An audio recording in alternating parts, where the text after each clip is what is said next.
Write the book now. Interview and podcast show. Podcast show? Podcast show. Dr. Sharon H. Porter believes she encourages anyone that's contemplating becoming a published author to go ahead and write the book now. Dr. Sharon H. Porter. Thank you for joining the Write the Book Now interview and podcast show. I am Dr. Sharon, your host and creator. My guest today is Dr. Natalie Forrest. Dr. Natalie Forrest, CEO, international executive consultant, best-selling author, keynote speaker, and mentor. Natalie, America's leading expert in personal performance, is founder of Success Revolutions and Revolutionize Your Potential, a series of educational trainings for individuals and corporations across the globe. Natalie engages leaders, corporate teams, and entrepreneurs to identify consistencies for their success. Her engaging methods and techniques increase productivity, teamwork, retention, resulting in higher profitability, authentic fulfillment, and less stress. Natalie is a sought-after speaker and trainer and has participated in numerous conferences, events, TV, and radio shows across the nation. As a host, she has been in the top 3 for VoiceAmerica. Natalie's keynotes, Collaborative Individualism and the Hidden Power of Patterns, have facilitated numerous breakthroughs for all that were fortunate to work with her, leading them to a life of abundance, clarity, and directed purpose. After Natalie studied at Johns Hopkins University in Baltimore, Maryland, she completed her PhD at Hamburg University, Germany. She has been honored with the Franklin Award 3 years in a row for outstanding dedication, initiative, and pioneering approaches and techniques in mentoring. Natalie's passion for positive progress in the world is self-evident in her leading role as Executive Director for the Women of Global Change, a premier humanitarian organization working on positive change across the globe for years. The added focus for Women of Global Change are the new initiatives focusing on training and supporting women in becoming entrepreneurs. She also has volunteered as Vice President for the board of the local chapter of the Alliance of Women in Media in Washington, D.C. from January 2016 to December 2016. Dr. Natalie is a proud member of CEO Space International, VIP member of the National Association of Professional Women, eWomen Network, Women-Owned Business Club, the International Women's Leadership Association, and the National Women's Political Caucus. In 2013, Natalie received the Entrepreneur Award at the CCBC Women's Expo. Natalie's commitment to community, service, and leadership is consistently recognized by local and national politicians and leaders. With Natalie, you will revolutionize your life, creating the most from your potential and opening the doors to opportunity of the amazing life that awaits you. Natalie enjoys living in Maryland and spending time with her daughter and husband.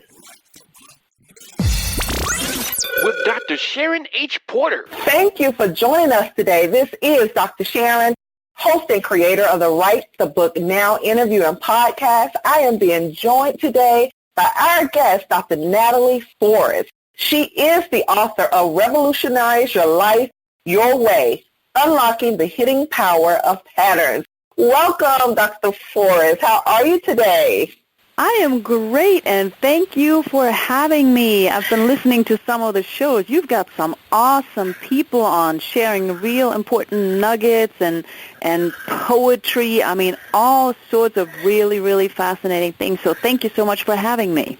Absolutely. Thank you for coming on. So we have just heard this outstanding bio of all of your accomplishments, all the things that you've done. But tell our listeners who you say Natalie Forrest really is. Of course, and it's always funny when people ask that of me because the answer is a very short sentence. I am a citizen of the world. Oh, I love it. Period.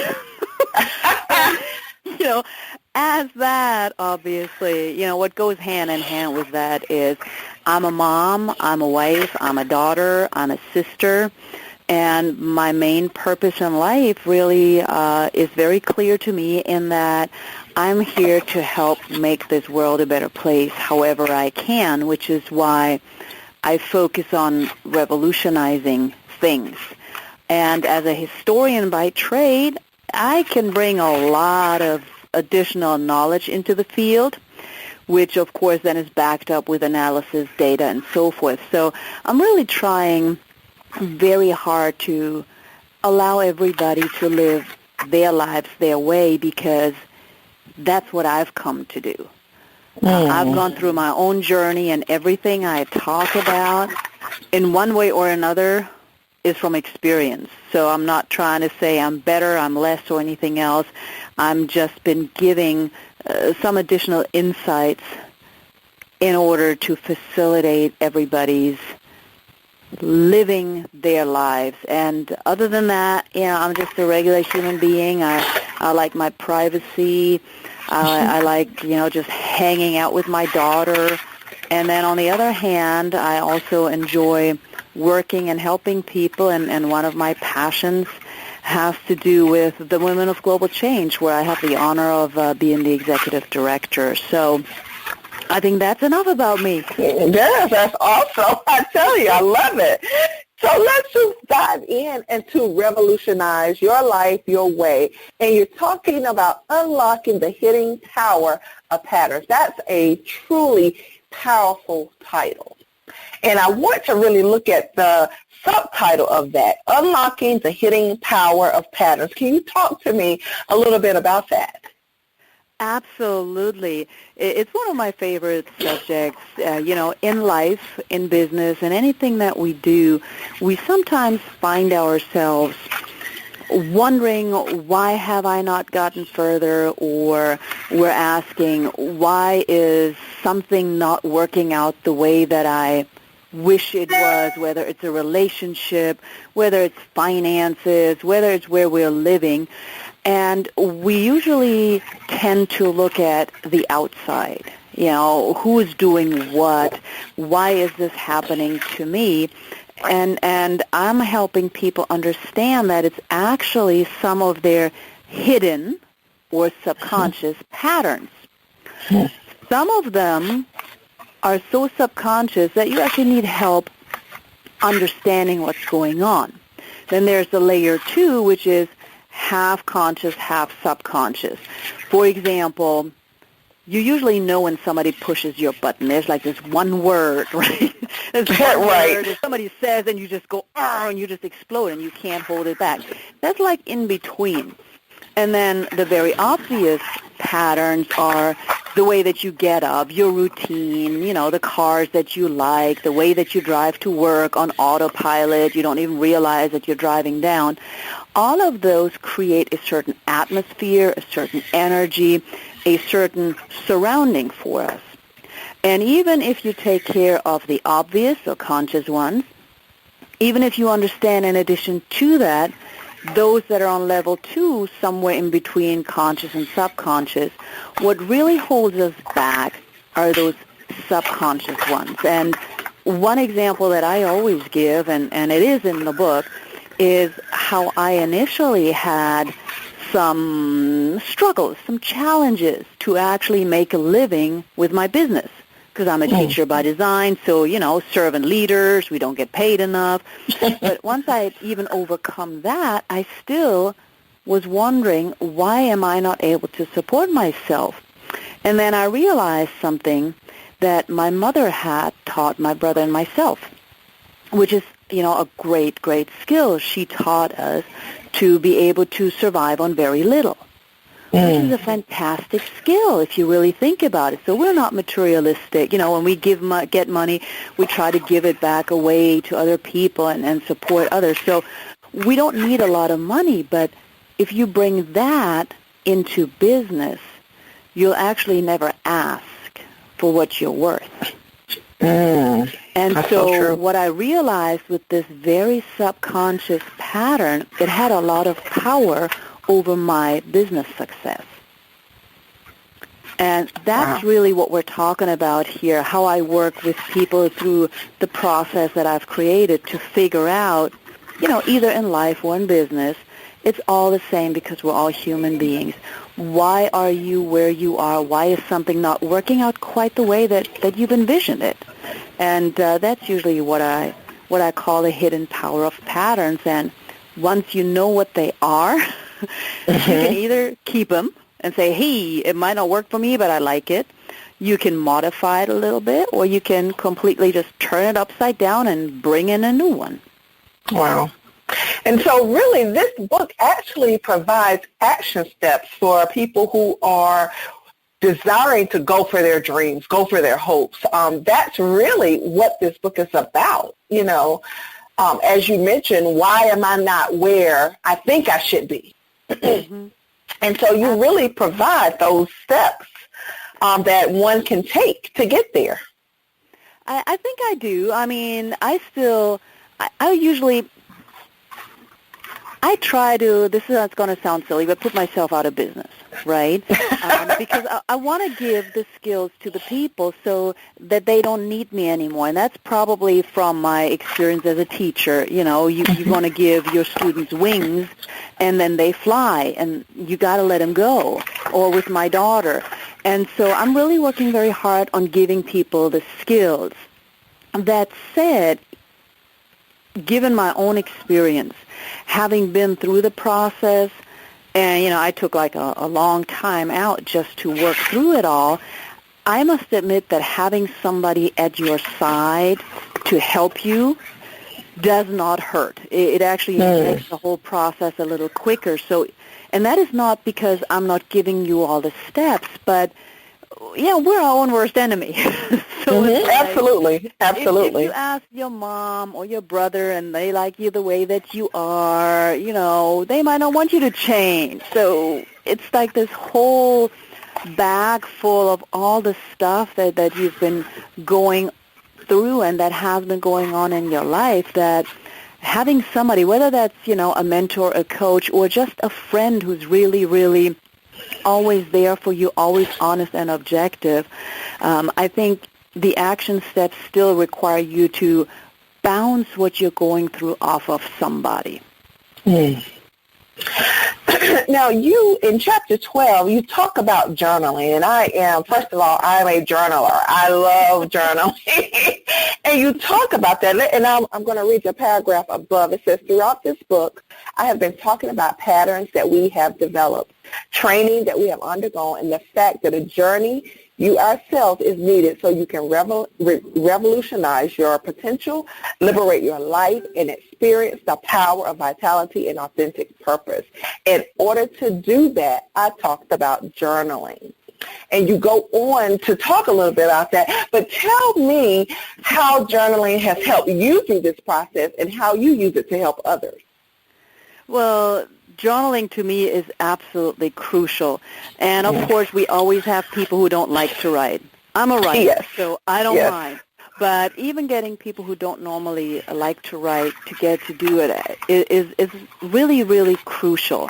And we're not talking, I mean, you know this as well as I do, we're not talking about the journals that we wrote when we were 14, right. The cute guy looked at us. I've actually been given the benefit of learning how to journal in a very constructive way. And the main journal, or the deep dive journal, really starts out with you're addressing it to something or someone. Whether you want to address it to God, whether you want to pretend that you're writing to a friend, it doesn't matter, but you're really starting out, and the first sentence always needs to be positive, hey, thanks so much for this wonderful day, it's been great. And by opening that door, you release, or you begin to release, and then you need to honestly write down what happened all day. And what you'll see happening is that at some point or another, you'll probably end up with an argument or something that didn't go so well.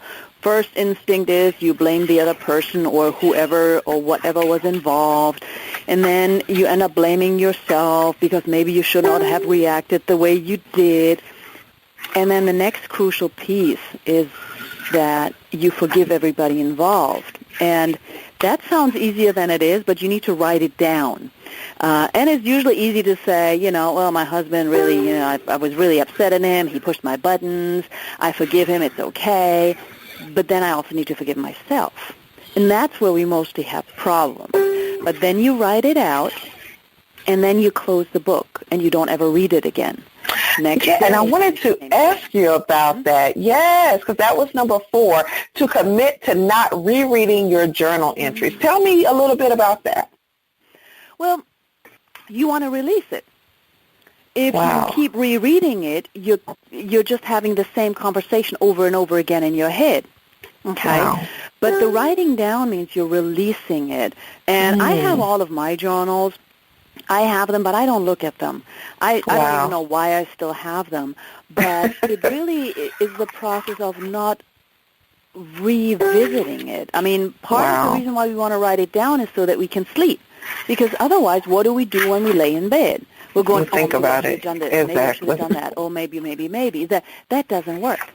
So that's really the deep dive journal. And for me personally and for everybody that I've worked with, this has been crucial. Now, you know that some people don't like to write. Right. So you can start out with a little smaller kind of model, which is, and I'm sure you've heard about this as well, the gratitude journal. Yes. And that is also a hidden power. So when you wake up in the morning, write down 10 things that you're grateful for. All right, whether it's the coffee or the fact that you didn't slip while you didn't trip over, I don't know, a shoe. But, it can be very simple things. But if you write down 10 things that you're grateful for in the morning, you're setting the day up in a positive way. You're not starting out with, oh, my God, this is so dumb. Oh, my God, it's raining. But you're having a positive conversation with yourself. And that's usually a very good segue into a little bit of the deeper understanding of yourself. Wow. I love it. So you also talk about change in your book, and how it's often misunderstood. And change is hard for people. And so I want you to just talk about, and then you also talk about the reaction to change. Yes, I know. So just talk a little bit about how the response, or how we consider change as appropriate for our best interest, as you put it in the book. All right, so let's think about change. We have a lot of terminology right now in the world, whether it's the change maker, the change bringer, let's change this around, and it all sounds very positive. However, while it all sounds great, people are not really changing anything. There's very often a reason to say, oh, not today. Whether it is something very simple like I'm going to change my diet, but not today. Just today I need this. Or whether it is I'm not going to drive my car as much because it pollutes the environment. But today I still need to. And of course we all know what that but word means in the right there.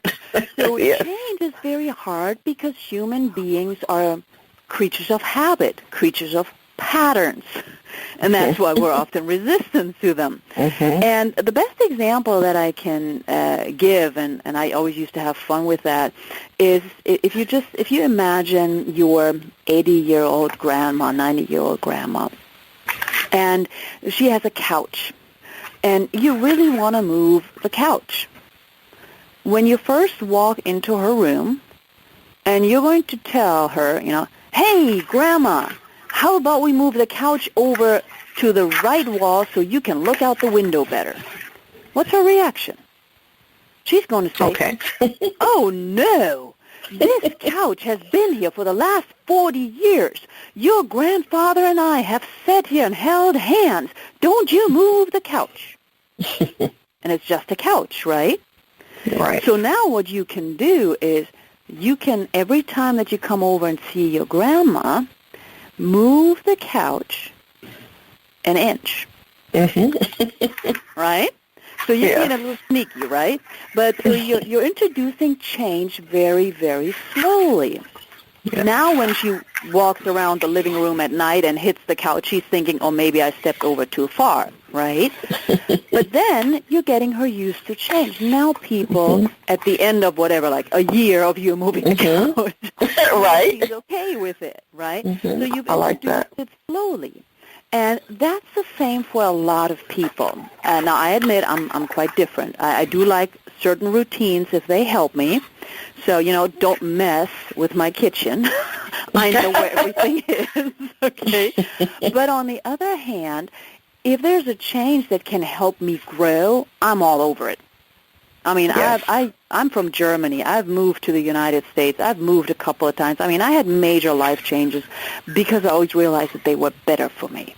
And so I'm different in a way, but I think it's also because I understand how history works and that, the historians do say, why do we repeat history? Because we haven't learned from it. We're doing the same things over and over again. So obviously, people don't like change.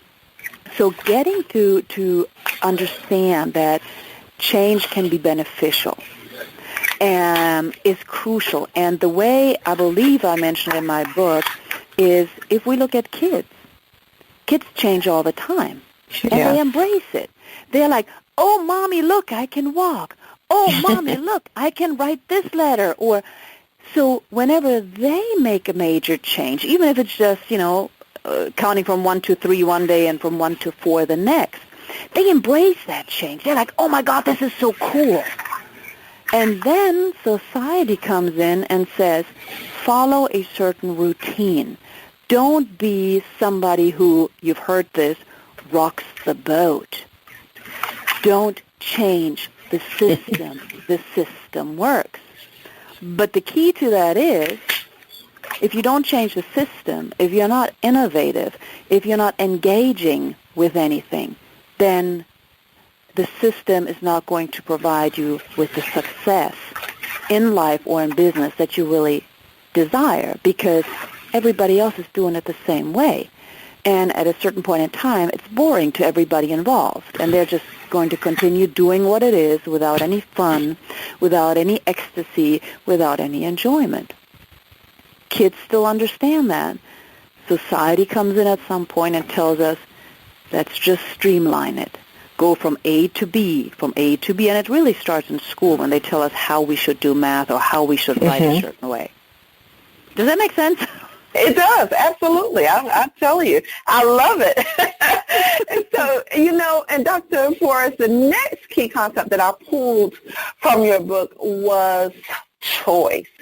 You talk about choice and how it's really the key ingredient to happiness. And you talk about your version of happiness. I love that. I love that. So talk to me a little bit about that.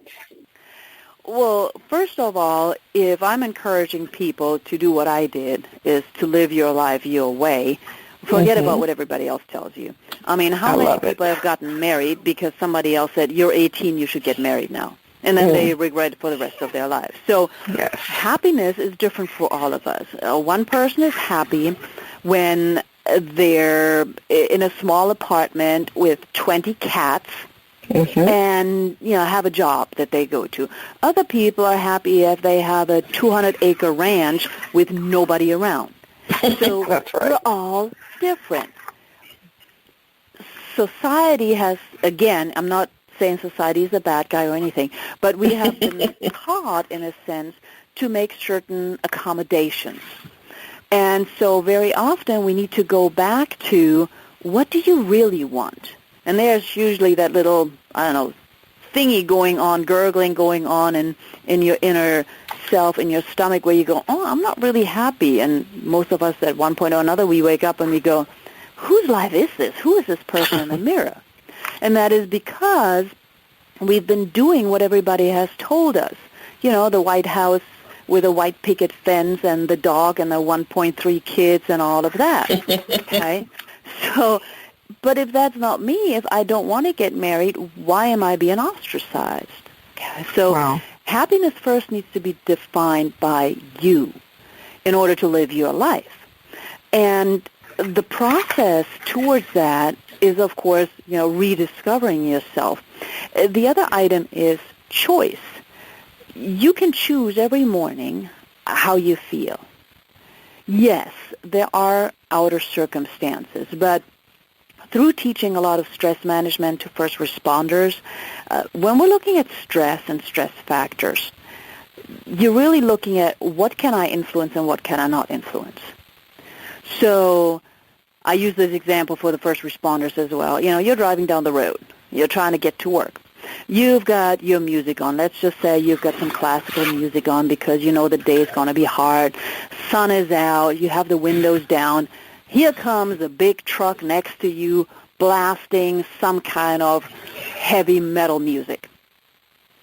Right? We've all been there. So you're standing at the red light, okay, and you're like trying to listen to your classical music, getting in the mood of it's going to be a tough day, it's going to be all right.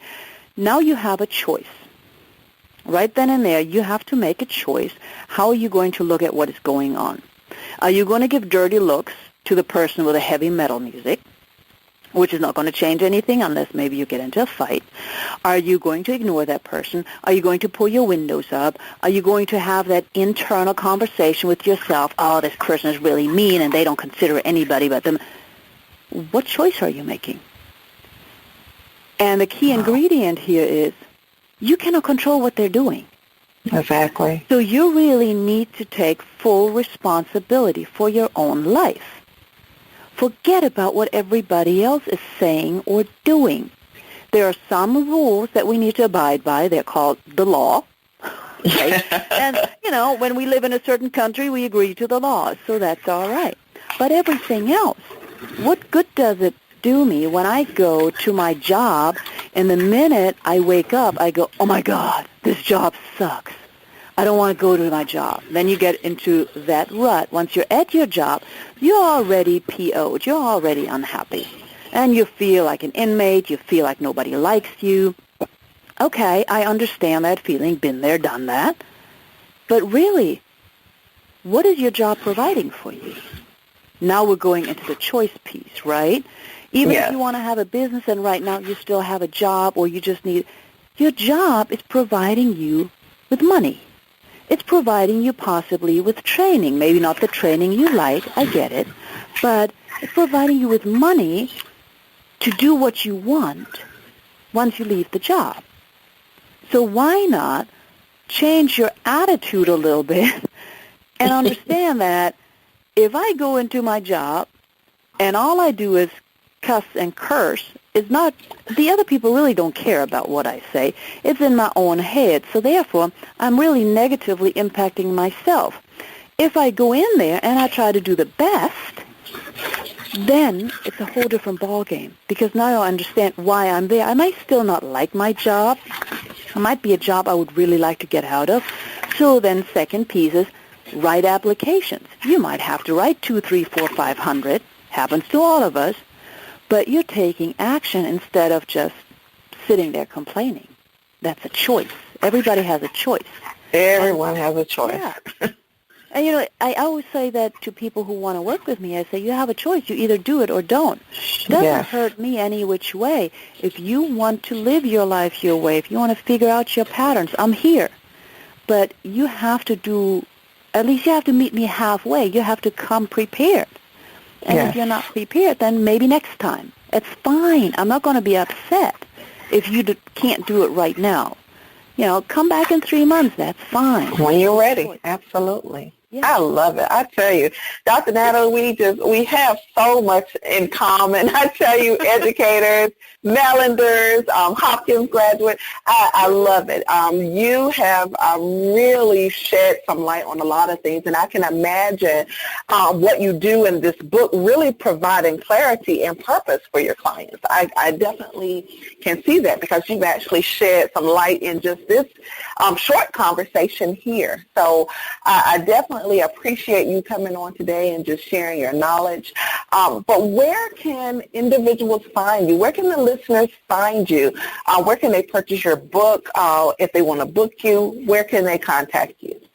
Well, it's very easy. I'm easy to find. We found each other. My website is my name, natalieforrest.com. But I'm all over social media, Facebook, Twitter, LinkedIn. And it's really very simple because it's always my name, Natalie Forrest. So if you type that in, you'll find me. And I actually do respond. Okay, yes, you do.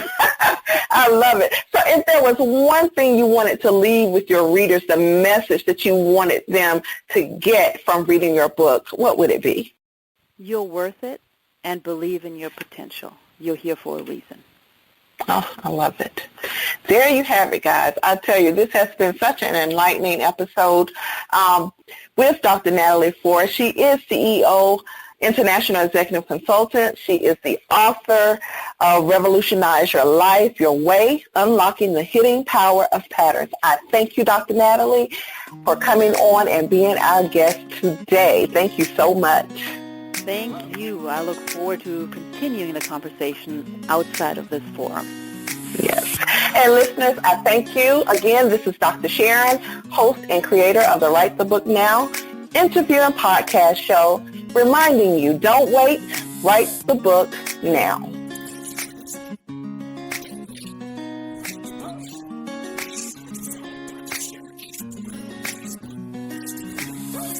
Twitter. Twitter. And if you're contemplating becoming a published author, Go ahead and write the book now.